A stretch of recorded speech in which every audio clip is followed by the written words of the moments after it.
So what is inflammation? So inflammation is basically an immune response. That's what inflammation is. All right, so what does that mean, Darren? Okay, so basically, yeah, if you didn't have inflammation, you would have no way to protect and heal your body. Yeah, so that's what inflammation is. Don't think inflammation is a bad thing, because it isn't. Yeah, it's an immune response. It's how your body goes about protecting and healing itself.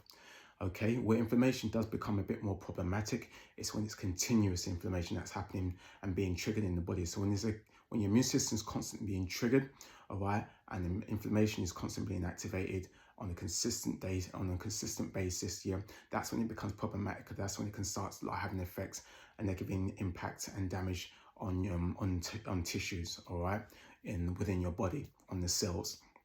When it's continuous, because what you essentially want an inflammatory response that kind of ramps up, to protect, heal and protect. And you want that to basically come down to baseline levels. We don't want it continuing over periods of time, because then it becomes chronic inflammation, yeah, which we don't want. Yeah, so inflammation, as I said to you, it's an immune response. So let me give you an example of basically what that essentially looks like and what that means. Yeah, so let's say you cut your finger, yeah, you cut your hand, whatever that may be, fall over, you graze your leg. What's going to happen? Okay, so you cut your hand, yeah, cut some vegetables, you cut your hand. All right, so when you cut your hand, what's going to happen? Obviously, it's going to bleed, right? Yeah, so but after the blood stops, yeah, essentially there's going to be redness all around that area, right? There's going to be swelling probably, all right, in that area. You cut your hand or you cut your finger, and also there's going to be heat in that area as well. There may even be a bit of pus, and depending on if there's if infections and trying to set in there. All right, so what does all that mean? All right, that's an inflammatory response, but let me break it down for you. Yeah, this is the wonders of how your body really goes about healing itself, yeah, with inflammation, which is beautiful.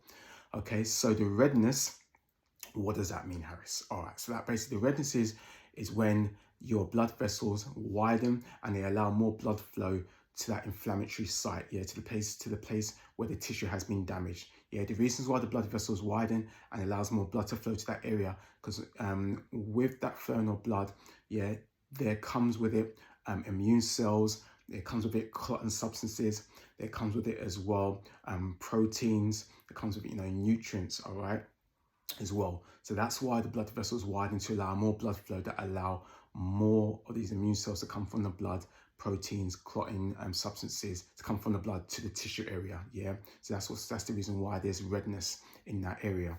Okay, now in addition to that as well, there's going to be swelling. All right, now the reason why there's swelling is because in addition to you having more blood flowing to that area, yeah, or your blood vessels will also become more permeable, i.e. they become leaky, if you want to use kind of another word or term for it. All right, but basically when they become more permeable is when that happens, that allows again more immune cells to come from blood vessels, to travel from blood vessels to the inflammatory site, to the site of damaged tissues, more proteins, and with it more fluid, yeah, exits from the blood vessels to the tissue. Okay, so then that's what happens when you basically that's what the cause behind the swelling, yeah, because you've got more fluid, yeah, in addition to more immune cells, more clotting factors, more clotting substances come to that area.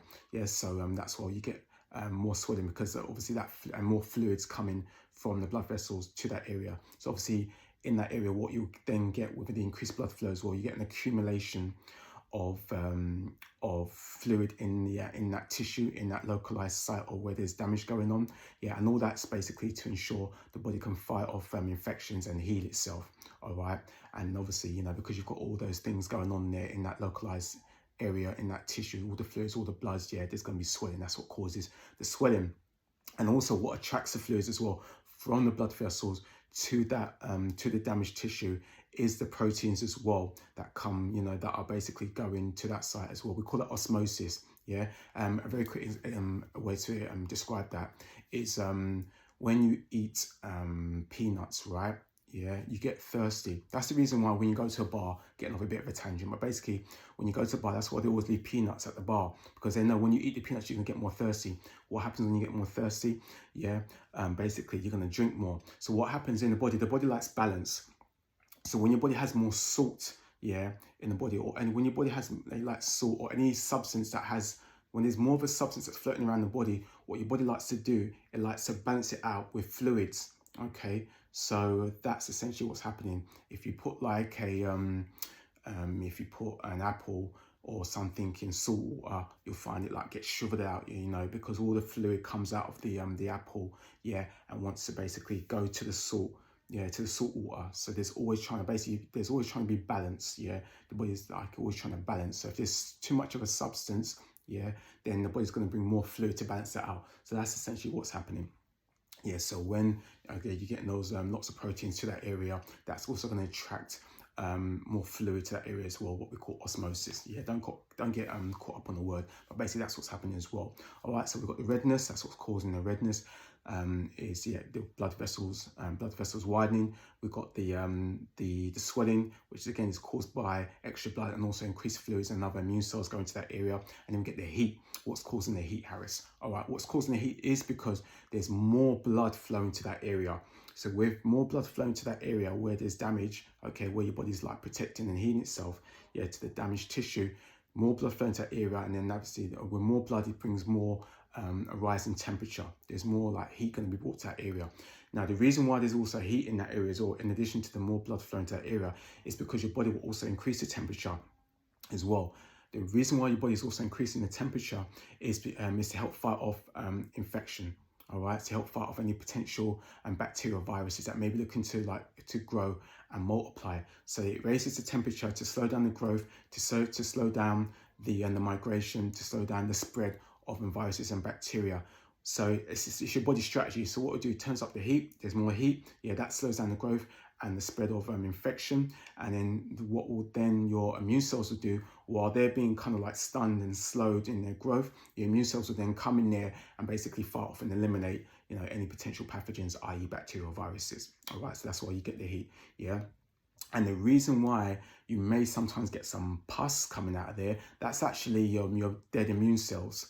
All right, so the reason why sometimes there may be a bit of pus going on in there is like you have these cells, immune cells called neutrophil cells, all right? And neutrophil basically are the first cells that come on the scene, yeah, to help. Like they're just first soldiers, yeah, part of the immune system that first on the scene, and they basically sacrifice themselves to help fight off infections, pathogens, microbes, pathogenic microbes, like, you know, bacteria, viruses, etc.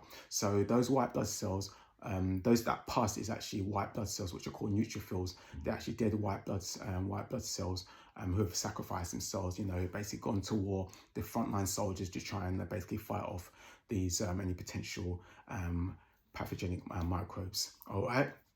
That is inflammation. That is the immune response. Okay. And after a while, obviously, you know, you will see, obviously, it will heal, it will clot up, the swelling will reduce, the redness will basically eventually go away, and then basically eventually heal up, and it will just go back down to your immune system. Your inflammation will go back down to baseline levels. All right, so that's inflammation, guys, in a nutshell. So I hope that helps. So again, please like and share this video about inflammation, and do check out my other videos as well. I have lots of them. I have a good video related to long COVID. So any of you guys out there having like, you know, challenges with long COVID, check out my video on long COVID. Done a video on cancer and various other videos as well. And also you can check out my videos and my food videos where I'm sharing plant-based foods as well. And I'll give the recipes as well. These are really good nutrient-dense foods that can help you. Also, if you're looking to kind of transition from a diet that's not so healthy to a diet, you know what I mean, that's very clean and basically nutrient-dense, and that provide your body and help your body go about healing itself and increasing the energy. All right, guys, we're listening. Until the next time, you take care. Ciao.